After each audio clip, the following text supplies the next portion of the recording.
Welcome to Mammoth AM, produced by Mammoth Electric Cable TV Channel 5, and brought to you by Kittredge Sports. Good morning and welcome to the Friday, Saturday, and Sunday edition of Mammoth AM. I'm Todd Darling. And I'm Kelsey Engel. No, I'm not. But you couldn't tell us apart, right? I knew. Guess what? This is the last time you're going to see Mammoth AM until next year when the snow flies. So, So, considering the considerable effort we've put into this program for the last 2.5 months, we thought we'd share with you some of the highlights of the last 2.5 months. So let's take a walk over to our editing system where we have done all this Follow us here. monstrous work. This grand studio that we have. High-tech decor that we've got going here. So when we first started this program, we thought we were going to be carrying something, a little bit of news for the locals to digest with their coffee, a feature, a look at the Eastern Sierra to give the visitors a better idea about what Mammoth is all about, and then events in which everyone could participate. Also, we decided to introduce the world to Gus Cashbaugh. He's very close to being 100 years old. He's an ex-cattle rancher and a Stanford graduate. He calls himself a buckaroo. And he started us out with the law enforcement in the Old West. Oh, you make your own laws nowadays. They say justice was rough in the Old West. Gus Cashbaugh, a 99-year-old cattleman and lifelong resident of the Eastern Sierra, says nothing to dispel that outlook. Gus offered his version of a hanging in nearby Adobe Meadows and how one man came into a sizable piece of land. And one of the ranchers killed a cow belonged to somebody else, and they had a jury trial, just with the old farmers there. And so they got this man, he had that ranch, you know, and they said they found him guilty, you know, and had to hang him. So the fellow that had charge of it, you know, he said, "Do you want to say anything before we hang you?" Well, he said, "All I want to say is I want to see I have good burial. One of these jurymen would see that I had a good burial." You know, Frank Shaw walked up and said, "I'll see that he gets a good burial." And by God, he deeded him, I don't know, 700 acres of land. Well, Frank Shaw got that in Adobe Meadows.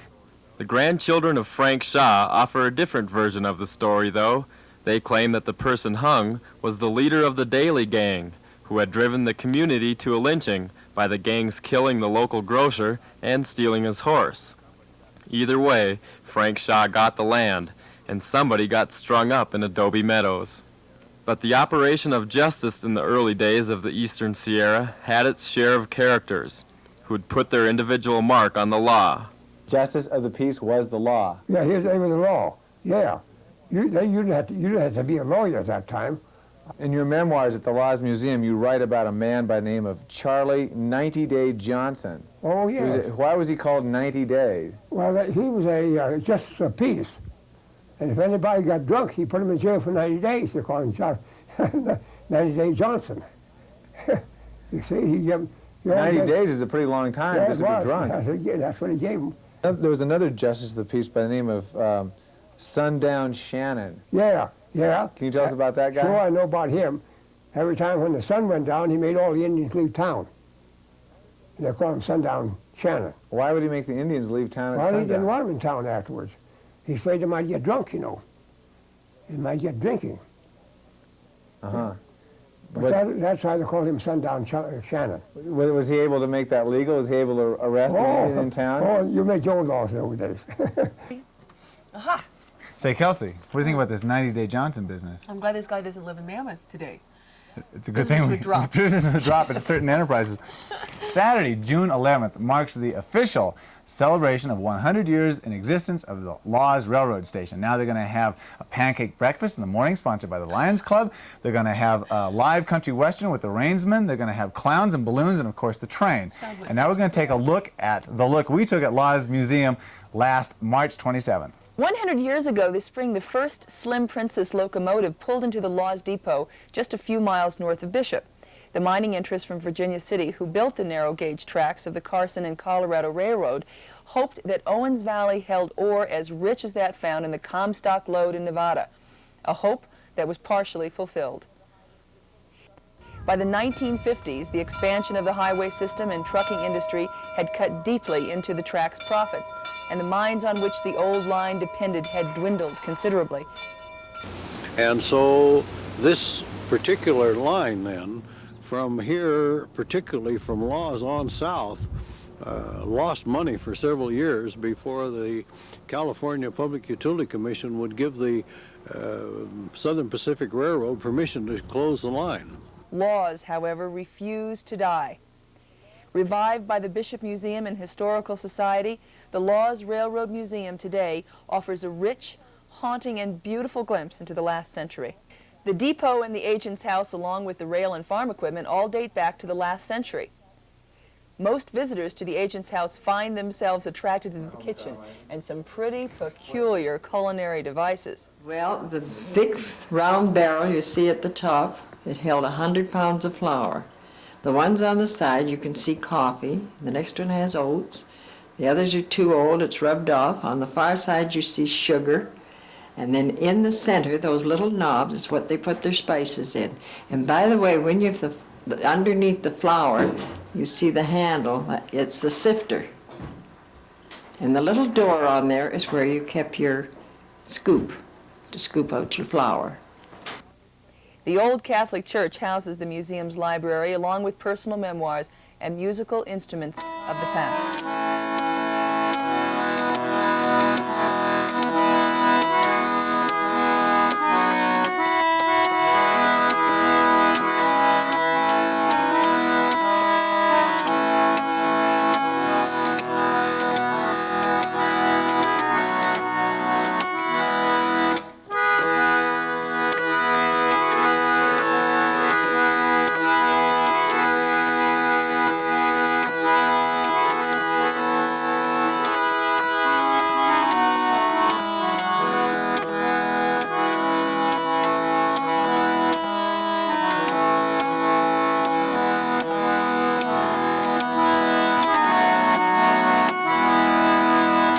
Under the steady gaze of the White Mountains on the east and the Sierra Nevada on the west, Laws is the kind of place one can easily spend an entire morning or afternoon. It opens up under full steam this week. As spring slowly crept into Mammoth Lakes, the hot topics were, of course, cabin fever and potholes, both of which could drive you absolutely crazy. Beleaguered Mammoth Supervisor Al Lydecker attacks those potholes. There are lots of ways of fixing potholes. One is to, shovel in some coal mix and run your truck tire over it a couple times. That's the kind of pothole that disappears, or let's say reappears, after a few months. A more professional approach will be to square up the hole, shovel out some of the subgrade material, you throw in some good gravel, you compact it down, and then you lay in a good asphalt patch, and you compact it.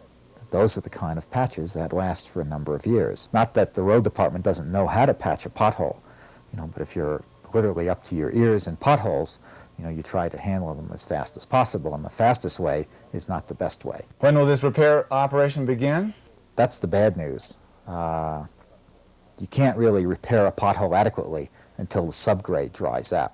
So we're probably talking about middle of May, or the beginning of June. Sure, Al. It's now June. I just drove down Laurel Mountain Road, hit a pothole, put my head right through the ceiling of my car. The county does not have enough pylons to put next to the potholes as far as I'm concerned. Mono Lake has gotten Mono County an awful lot of national attention recently. The attention started with a bill proposed by the representative in Congress from Mono County, Richard Lehman. Sports Illustrated had us on the cover. We've been on the front page of the LA Times. And it all started with Lehman's bill, which proposed that the Mono Lake become a national monument. Can you tell us what the intent of your bill is? Well, the bill I've introduced will make Mono Lake a national monument.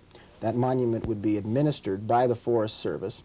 It would also contain a visitor center within it that would allow for people who travel through here to interpret the important geological occurrences in the vicinity of the lake. It also mandates a group of studies to be conducted by the National Academy of Sciences to determine what's happening in the lake, and then some other studies to be conducted by the Department of Water and Power, the State of California, Mono County, the Department of Interior and Agriculture, to see if anything could be done to mitigate against the damages being caused, perhaps lower the level of diversions, or at least come up with some ideas that could be put forth.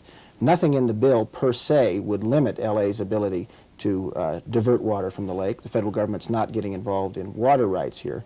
But we think this could be an important step toward resolving the issue and preserving the lake. California Republican leadership, Governor George Deukmejian and Senator Pete Wilson, have recently come out in opposition to the monument idea. However, Mammoth Chamber of Commerce President Gary Flynn said that they did so without checking local opinion. Flynn, who served as George Deukmejian's campaign manager in this area, called the governor's office to express his dismay at their opposition to the bill. Easter week saw a lot of skiing around Mammoth, the village championships and telemark racing, and the juniors. And boy, could those junior racers hustle through the gates.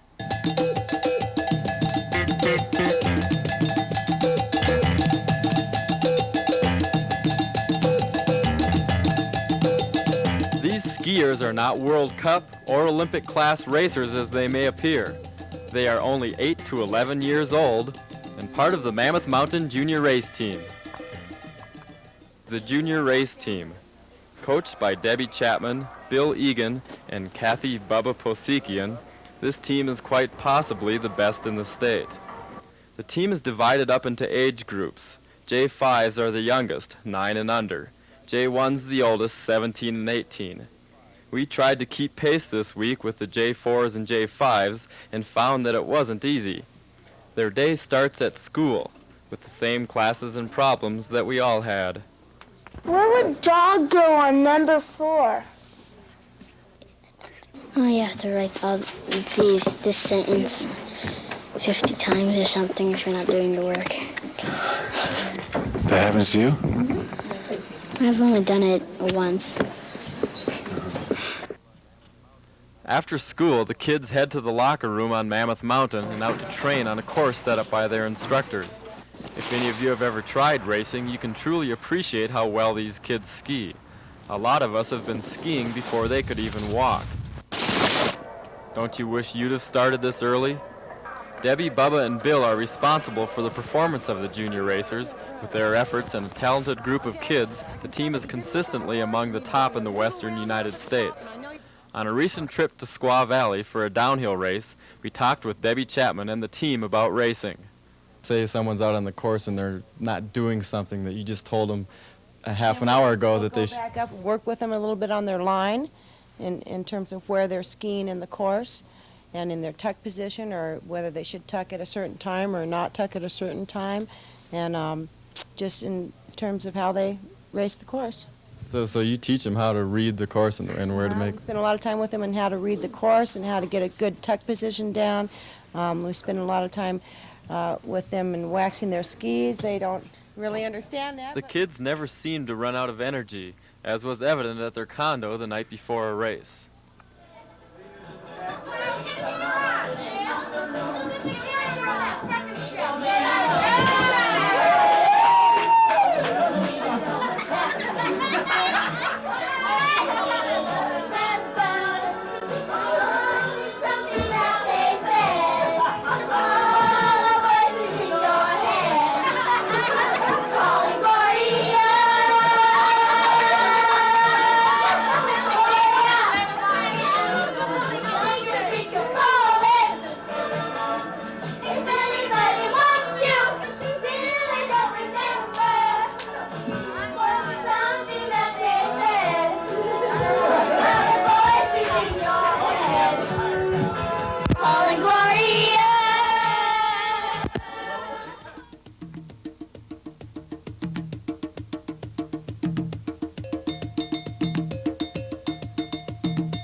Now, to continue with our chronological coverage of spring, on Easter, Mammoth Mountain brought out the bunnies. These precision ski bunny teams will be happy to hand out all the contents in their baskets to children of all ages.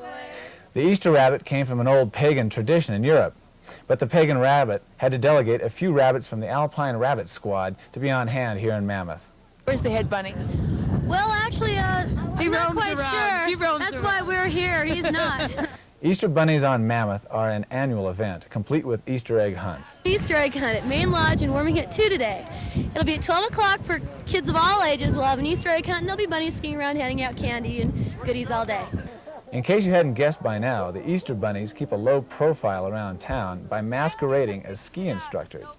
Their masquerade has been so effective, no one we spoke with knew where the Easter rabbit came from originally. Is it the North Pole, maybe? Africa! San Fernando Valley. Since these Easter rabbits are white, keep a sharp eye out for them on the snowy slopes. Watch for a herd of kids following them, or from certain perspectives, their distinctive tails.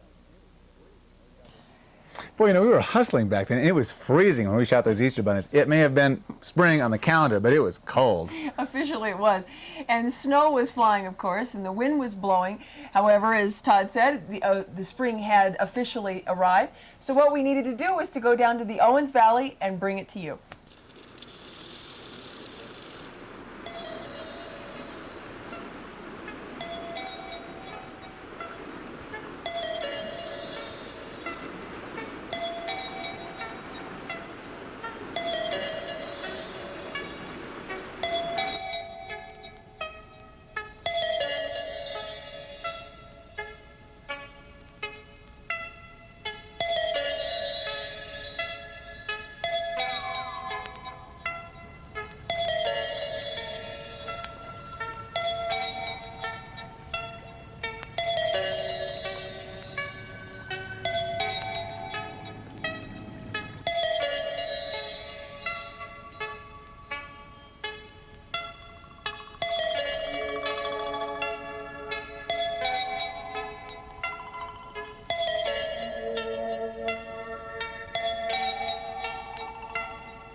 Weeks after Easter began the annual seasonal layoffs, something that everyone had expected, of course. How long have you been a lift operator? Since December 6th. First year lift operator? That's right, first year. Have you worked for the mountain before? No, I haven't. I've been in school before that, and I just decided to take a break from school, so this is what I'm doing. I really enjoy it. It's a lot of fun. Why did you come up here? Well, I got a bunch of friends that worked up here, and they've left right from now, but they were up here at the beginning of the year, and I had a couple of friends from last year that were up here, and they said how much they liked it, and I was always up here last year, so I decided why not, take a break from school and try it. What school did you go to down south? I went to Pasadena City College. Are you going to go back? Yeah, I'm probably going to go to either University of Colorado at Boulder or Northern Arizona in Flagstaff. I got to finish up my degree in physical therapy. I'm speaking with Dan Oden and Donna Trumbull. They're both members of ski instructors here from Mammoth Mountain. Dan, where are you going during the summer? I go back to San Diego, down to lifeguard for the summer. I've been doing that for about 10 years now, and be back up here in the fall for another season. How many years have you been a ski instructor? This is my 6th year and 4 years at Mammoth here. Apparently you like it or you wouldn't come back, right? Yeah, I get a lot of flack from people, you know, if I'm ever going to settle down. But both the jobs, it's a good even mixture. When one ends, the other starts, and it provides a good lifestyle for me.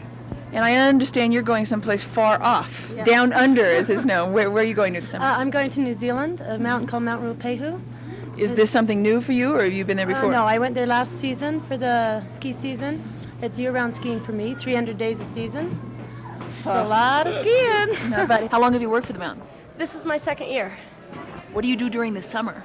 Well, last year I worked at Tilly's Terrace, and this year I plan on getting married, and I don't know what I'm going to do.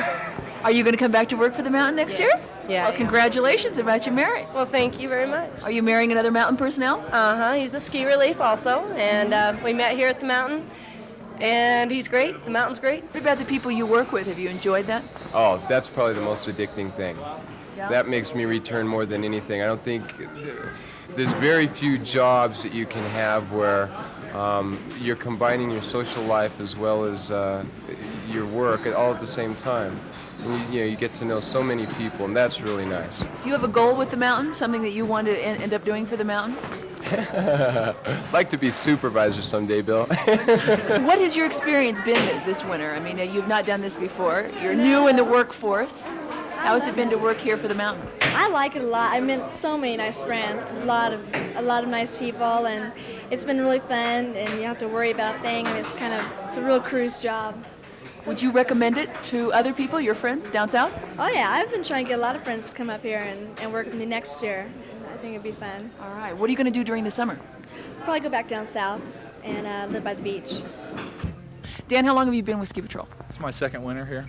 And are you going to be a year-round employee, or do you lose your job soon? I lose my job.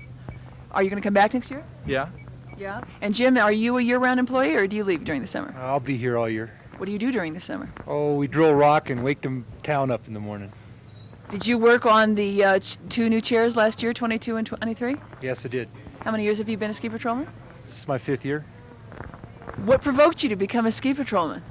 Got tired of school and living down south and came up here. And what about you? Just didn't want to start a career, wanted to goof off for a while and have fun. What would you tell people who are about 17, 18 years old and are great skiers and would like to come to work here? What would you tell them? Oh, well, I would say definitely it's going to be a self-improving job. If you come up and work here, you meet a lot of neat people and making a lot of nice friends, hopefully lifelong friends. It's not that hard to get a job, and there's nothing wrong with working up here, not a thing. Have you heard about any other mountain personnel in different areas, Squaw and in Aspen and so on? Do you think that this is a better mountain to work for? I don't know anyone personally that works for another mountain or anything, but from all the other places I've skied, I think Mammoth is one of the best run places in the world. Well, it's nice that these kids can be so philosophical and lighthearted about getting laid off. That's true. This spring, there was a proposed transportation tax which meant absolutely nothing but trouble. Now it's pretty much been derailed, at least derailed until Mammoth makes up its mind whether or not it's going to incorporate. If the tax package were put to a vote of the people, they could call for an earmarking of the funds. However, time being of the essence and needs being imminent, the Commission has proposed that the board adopt the tax package. The recreational tax is a general fund tax under those conditions. The board, however, could pass a strong resolution statement or policy stating that it is their intention to return the 2% generated by the various communities to those communities. And we believe that that would control the situation. Of course, Marguerite Ivy made that statement at the end of April, and things have changed, as they do. Without public transportation, Mammoth people who will be traveling to Mammoth via air will have a very hard time getting into town and up to the slopes and down to the store and into the disco.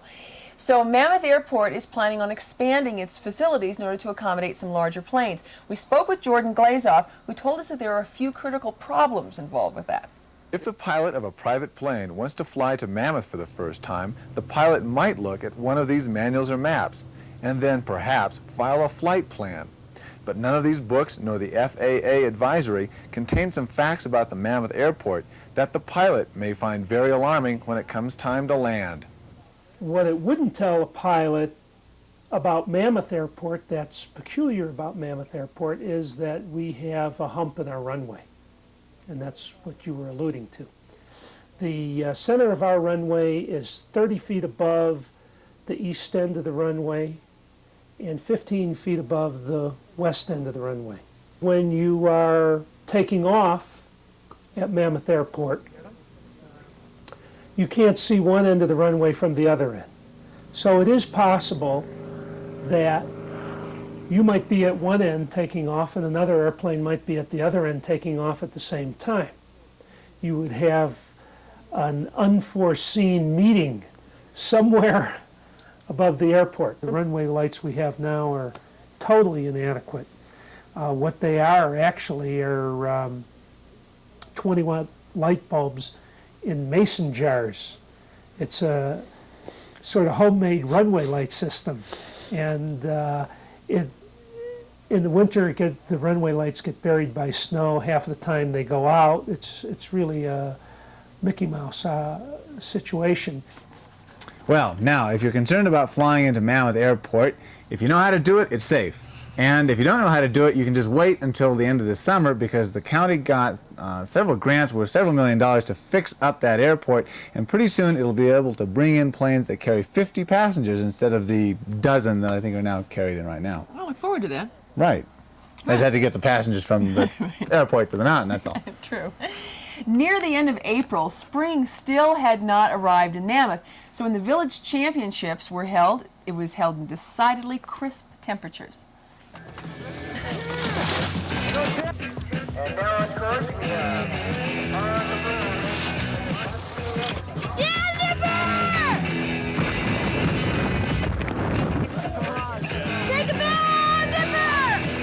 Told me a dirty joke coming off that bump. I started laughing so hard that I couldn't maintain that next skate, and I just got back a little bit. But I've got a joke for Isaac when I get down to the bottom.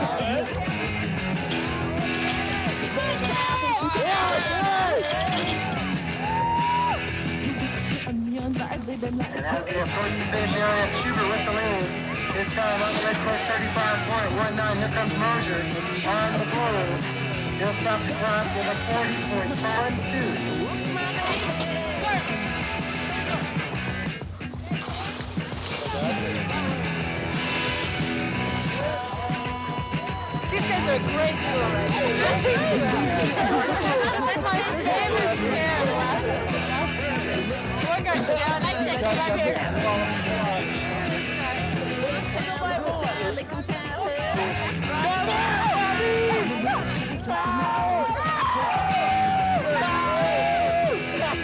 With about a half a lead over Paul Couture. Racing for Burgers Restaurant and Hampton Aircraft. Couture racing for Mammoth Point Condominium.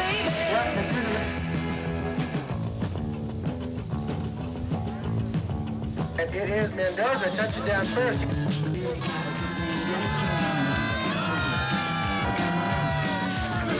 So I had to take it off. I had to take the gate off. You have a favorite here? Yeah, I guess I am one of the local favorites. On the red, he races for Mammoth Recreation Incorporated. He's a waiter across the street at Altitude 9000 Restaurant.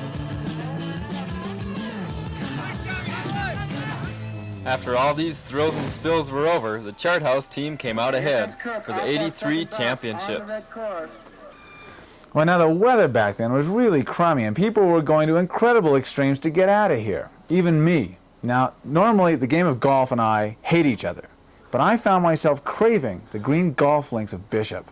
Suddenly, the broad vistas of the fairway, the quiet speed of the golf cart, the drama of the sand traps, the distinct crack of a well-hit ball, and most importantly, the warmth and dryness of the Bishop Golf Club all beckon hypnotically. All of a sudden, I can't wait to hit the links. You've got some of the better golfers in Mammoth. You've got your Brent Bordeaux's, and there's several of them that come down are very fine golfers. Yeah. Yes, yeah, Ford Wilson, and you're just like down here. You've got all types. We have our of the other types down here too. Duffers. Duffers. Do people from Mammoth behave themselves in the bar? Yes, they do. They're very nice, and they're also very good tippers because so many of them work in the restaurant bar field that they can feel for the bartender when they're working hard, and they tip very well. What happens when people hit the ball out onto 395? Well, I've seen it happen. We haven't killed anybody yet, and I don't think we've even broken any windshields yet. At least that nobody's bucked up But to. it isn't a problem. While Mammoth has swollen the ranks of golfers down in Bishop, it may have also contributed to the number of hackers walking around down there. Take this guy. There I am, getting a nice shot of 4 golfers walking in a line, when crack, a ball ricochets off the top of our cart, nearly scalping me. Note ball bouncing in front of lens. And then, when told of this near assassination, all this guy could talk about was softball. You guys going to put together a base softball team this year? While many of you will not have the opportunity to start golf so young, even older cynics can find enjoyment striding around the front 9 at the Bishop Golf Course.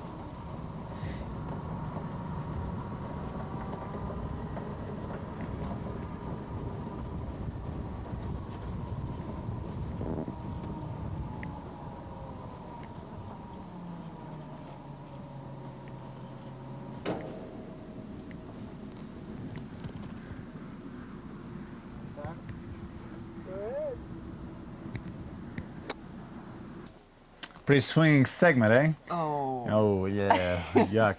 Okay. We're now into late April. Right. Anglers are expecting trout season to open, but Crowley Lake is frozen over. Big debacle. Crowley opens a week late.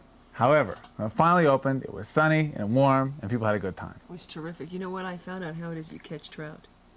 Right, sure. Yes, you do. No, you reach your hand down in the water and you wait for one to swim by and you tickle it behind the gill. It works every time. And they jump right into your net. That's right. Lower attendance aside, the boat launch looked pretty busy. Cars, trucks, trailers, and boats crowded the launch ramp and the parking lots. Engines started up for the first time this year, and people climbed aboard with anticipation, while the kids waited around the shore.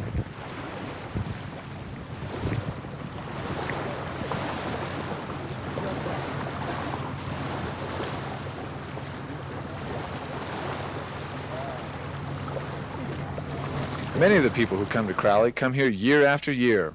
These folks from Redondo Beach bring their 1955 Airstream trailer up here every year. Have you come up here before? Is this a ritual or? About 15 years worth for me. Really? No, that's longer for them. You all related, or is this an annual get-together, or just?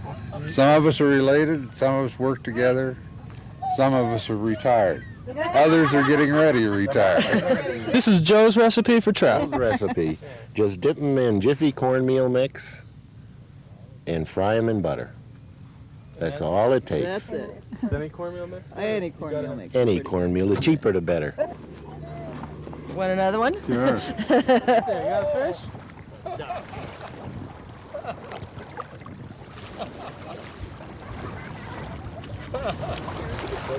All right, you got the next tape? Yeah, I do. This is it.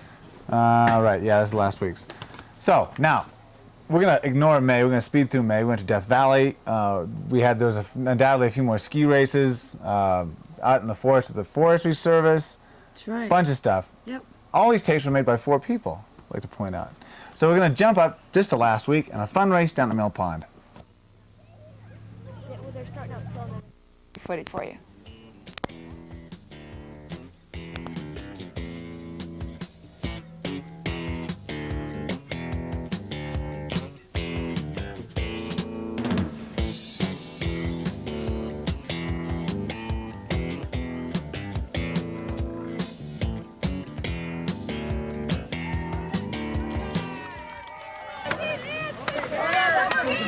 This was just a fun one, and we got a good turnout today. I think a lot of folks, all different ages and different types of runners came out here today to enjoy it.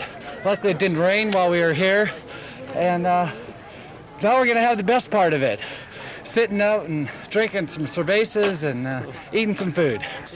Well, so I came down from Mammoth to compete in the 5K race, and I came in 11th. At least that's what the tongue depressor they gave me said. The winner of the 5K was Brian Norris, and the winner of the 10K was Tracy Smith. Now, you may or may not know that Tracy Smith once held the world's record for the indoor 3-mile. It was a lot of fun. I enjoyed it. I think everyone else down here did too. No Mammoth AM. Even the last one that's going to be replayed for 3 days in a row would be complete without the weather and Howard Schechter. And here he is in the flesh on our set with Kelsey Engel. In case you had all forgotten what Howard Schechter looks like, our local weatherman, we decided that we were going to include you in what the man looks like in the flesh. This is Howard. Howard, say hello. Howdy. Okay, what's happening with weather for the weekend? Well, we have a little cooling trend coming in this weekend. Now, today will be a little bit warmer than it was yesterday, and then we have some cooler air coming in from the Pacific associated with a weak storm front. Now, I don't want anybody to get scared by the word storm front, because storm fronts this time of the year, what they do is they bring a little bit of cooling, some high cloudiness, and some winds in the afternoon. And that's about it. Once in a while, they'll bring some thunderstorms, but we're not going to have any of that this weekend. Well, that's good. Yeah, I hear Fingers that. It's good weatherman. Howard, just as a closing remark, precip. This is an insider's terminology for moisture, snow, etc. Yeah, anything that falls from the sky. Aha. Do you have to be a weatherman to use that term? No. Good, good. Thanks, Howard. Take care. All right. Thanks very much, Howard. Good work. Howard is stuck with us through thick and thin. Right. Way to go. I'm back. You're back. Hello. Hi. Now, there are probably at least 2 of you out there who we have fooled, who think that we record this program every morning. Wrong. Surprise. Ha, ha, ha. It's 1:30. Yeah, right. In the morning. Watch it synchronized. No, in the morning, right. So when you are watching this, I'm probably someplace eating eggs or sleeping, or maybe I'm even the person putting on the tape. You never know. Like that. Something like that, right. Now, since this is the last show before next fall, and when the snow flies, when you may or may not be seeing us, I would like to thank a lot of people. First of all, on camera, who's done a lot of editing for us, is Dan McConnell. Right, you know him. Hello, Dan. And John Garibaldi, whose name I almost mixed up with Dan McConnell's. Adam Horowitz, Tom Muska, and Terry Schwartz. And you, Kelsey Engel. Way to go. And you, Todd Darling. Thank you. You're welcome. We also have been, for the last 3 months, coming up in our own heads about what you might like to see. The best way we can find out is for you to tell us. So we welcome your responses and your suggestions. Right, even if they're vindictive or nasty or whatever, we just want to make sure you were watching, so just Right. respond. So you can call us here at Channel 5 at 934-2835. And thanks very much for sticking with us, Mammoth. Bye-bye.